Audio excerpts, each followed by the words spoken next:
The last bit of this chapter definitely takes a turn in terms of mood overall, and just the plot becomes much more unrealistic.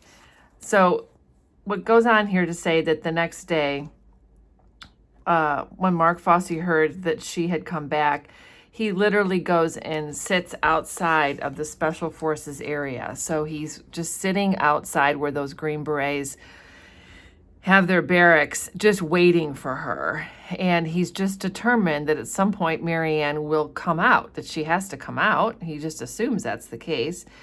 And he says, and if she doesn't, he's going to go in there and get her, which is a bold thing to say. And Rat says, I don't know, those Green Berets, you don't want to mess around with those guys, So he's not so sure that Mark Fossie should be going in after Marianne. Clearly, Mark Fossie is worried. It says, even with the cooling night air, Fossie's face was slick with sweat. He looked sick. His eyes were bloodshot. His skin had a whitish, colorless cast. For a few minutes, Rat waited with him, quietly watching the hooch, and then he patted the kid's shoulder and left him alone. And then we have a very sort of dramatic description of the night.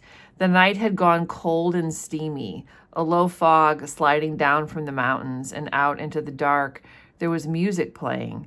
Not loud, but not soft either. It had a chaotic, almost unmusical sound, without rhythm or form or progression, like the noise of nature. A synthesizer, it seemed, or maybe an electric organ. In the background, just audible, a woman's voice was half singing, half chanting, in what sounded like a foreign tongue. So this reminds me of the story that we read earlier about the guys that had been up in the mountains and listening for the enemy, and how they started hearing things like hallucinating. This has the same sort of mood as that. But also this shift in mood to me is symbolic of the fact that perhaps the story is becoming more than just a story, that it has a deeper meaning. I mean, I think we're getting that all along, but we definitely get a strong sense of that here as it becomes this sort of surreal, unusual place. They found Fossie squatting near the gate in front of the Special Forces area. He had his head bowed, and he just wasn't he looked like he's sort of out of it. He's just kind of in shock, overwhelmed by what's going on. And he says, do you hear that? That's Marianne. He says that female voice singing, probably in Vietnamese, is Marianne. And Eddie Diamond says, let's just get you inside. It's someone's radio, that's all it is. And Mark Fossie is convinced. He's like, no, that's for sure Marianne. And Fossie's determined to stay there. He lay there with his eyes closed. The music, or whatever it was, came from the hooch beyond the fence. So clearly it was coming from where those Greenies were living. The place was dark except for a small glowing window, which was partly open. So that makes it even more likely that they could hear sound coming out of there. And then he just sort of breaks and he says, that voice is Marianne. And Fossie gets up, ready to move fast towards the hooch. He stumbles, catches himself, and he strikes at the door with both arms. There was a noise, a sort of screeching sound like a cat, and the door swung in, and Fossie was framed there for an instant, his arms stretched out, and then he slipped inside. After a moment, Rat and Eddie followed quietly. So we have other witnesses here. Just inside the door, they found Fossie bent down on one knee, that's like proposing. He wasn't moving. Across the room, a dozen candles were burning. Sounds like a seance or something. There was tribal music, bamboo flutes and drums and chimes, and there were smells. They smelled like joss sticks and incense, which would be common for Asia. But then there was another smell, some sort of exotic smokehouse that was deeper, had a stronger stench. It was thick and numbing like an animal's den, a mix of blood and scorched hair and excrement and the sweet, sour odor of moldering flesh, the stink of the kill. But that wasn't all. On a post at the rear of the hooch was the decayed head of a large black leopard, Stripes of yellow-brown skin dangled from the overhead rafters, and bones, stacks of bones of all kinds. To one side, there was a sign that said, "Assemble your own gook, free sample kit." So maybe these were from people that were killed. The images came in a swirl, Rat said, and there was no way you could process it all. Off in the gloom, a few dim figures lounged in hammocks or on cots, but none of them moved or spoke. Like, they don't care that someone came in. The background music came from a tape deck, and the voice was Marianne's voice singing. And he says to her, "Marianne," and then she does step out of the shadows. And look at how she's described. She was barefoot. She wore her pink sweater and a white blouse and a simple cotton skirt. So she's dressed kind of like a civilian. For a long while, she gazed down at Fossie almost blankly. And in the candlelight, her face had the composure of someone perfectly at peace with herself. I think it's important to notice how she's behaving and how she seems to feel. It took a few seconds, Rat said, to appreciate the full change. In part, it was her eyes, utterly flat and indifferent to him. There was no emotion in her stare, no sense of the person behind it. But the grotesque part was her jewelry. At the girl's throat was a necklace of human tongues, elongated and narrow, like pieces of blackened leather. The tongues were threaded along the length of a copper wire, one tongue overlapping the next. The girl looked at Mark Fossie with something close to contempt. And she says, "I know what you're thinking, but it's not bad." And Fossie is like, "Bad?" She says, "It's not." And then she tells Mark Fossie, "You're in a place where you don't belong." So she belongs with the Green Berets, but he does not. She moved her hand in a gesture that encompassed not just the hooch, but everything around it. Not even just the Greenies, but the entire war. And she says, "You just don't know. You hide in this little fortress behind wire and sandbags, and you don't know." Because she's been going out into the jungle. "Sometimes I want to eat this place, the whole country. I just want to swallow it and have it there inside of me. That's how I feel. It's like this appetite. I get scared sometimes, lots of times, but it's not bad. You know, I feel close to myself. When I'm out there at night, I feel close to my own body.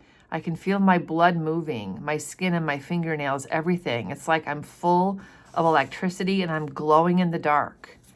I know exactly who I am." So this is in contrast to how she looks over here, where she seems like sort of disconnected. You know, she's like staring flat and indifferent to Mark Fossie.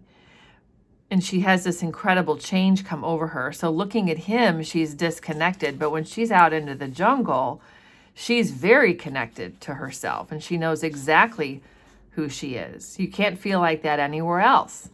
So she has become savage.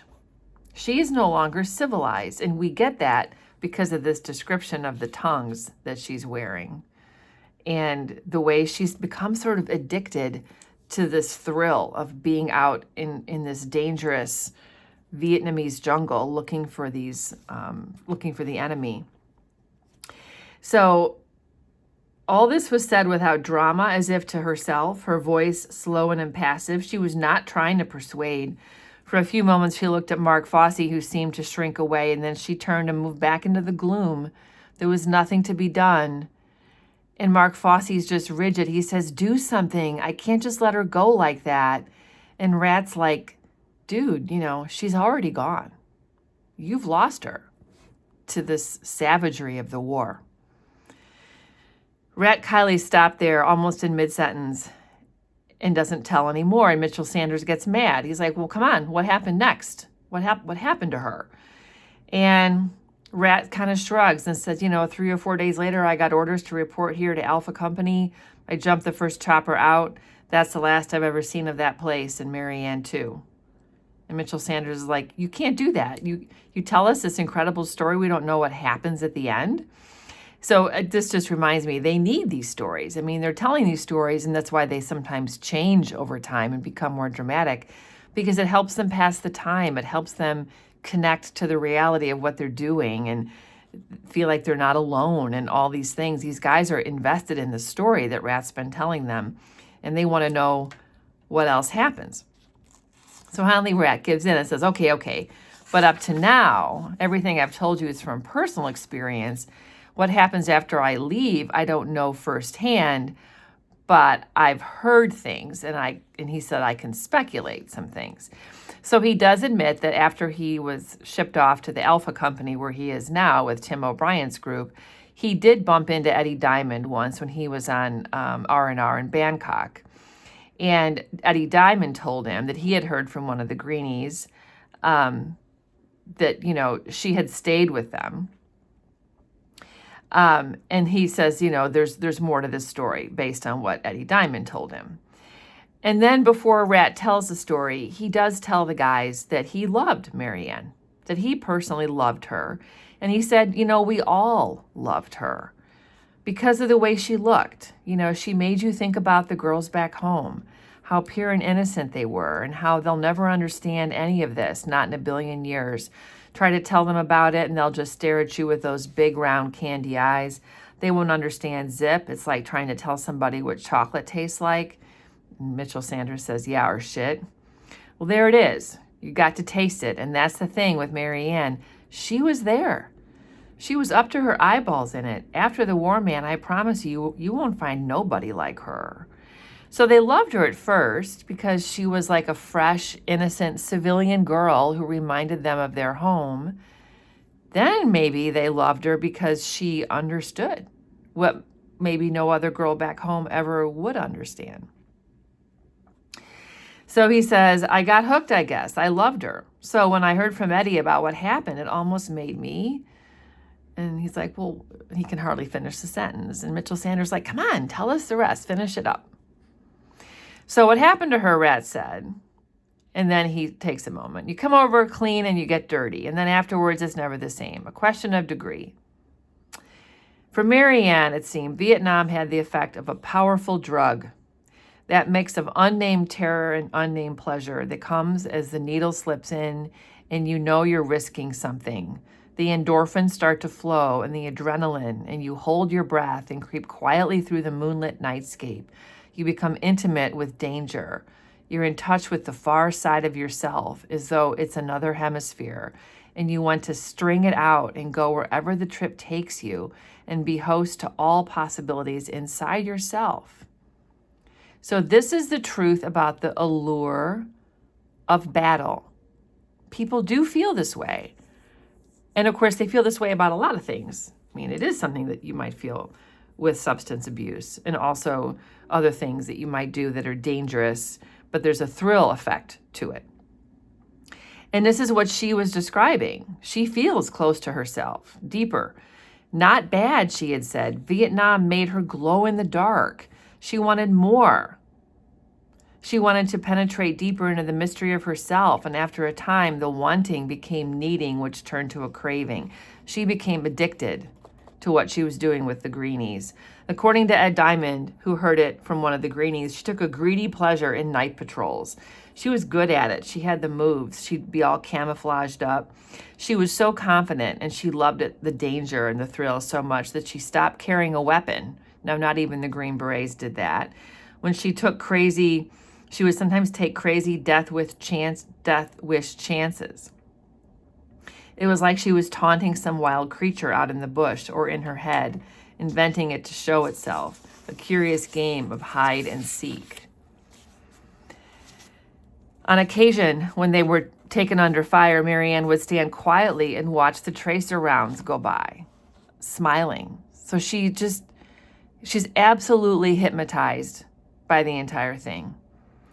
And then one morning, all alone, Marianne walked off into the mountains and did not come back. So I have this starred. So this last little bit here that is quote-unquote speculation from Rat Kiley, I think takes the story even deeper into a parable, into a story about something bigger, meant to be symbolic, about what war is. That war is all-encompassing. War is alluring.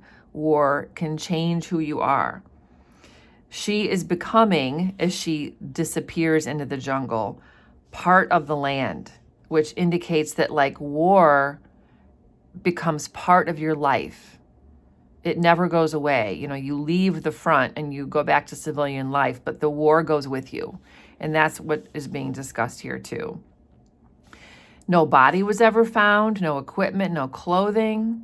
For all Rat knew, the girl was still alive, maybe up in one of the high mountain villas, maybe with the Montagnard tribes, but that was guesswork. Maybe she like somehow became part of the community.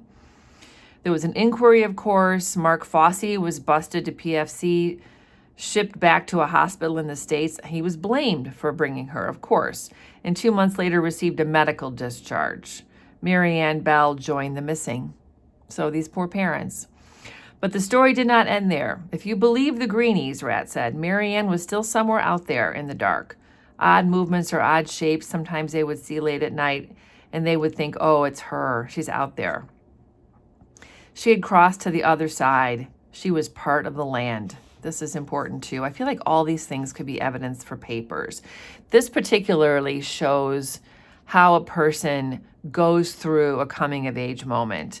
I don't think I mentioned this initially when I did the first part of this book, but on page 92, when she first goes down into the village, I have it right here. This is on when Mark Fossie takes her down into the village to see the Vietnamese people.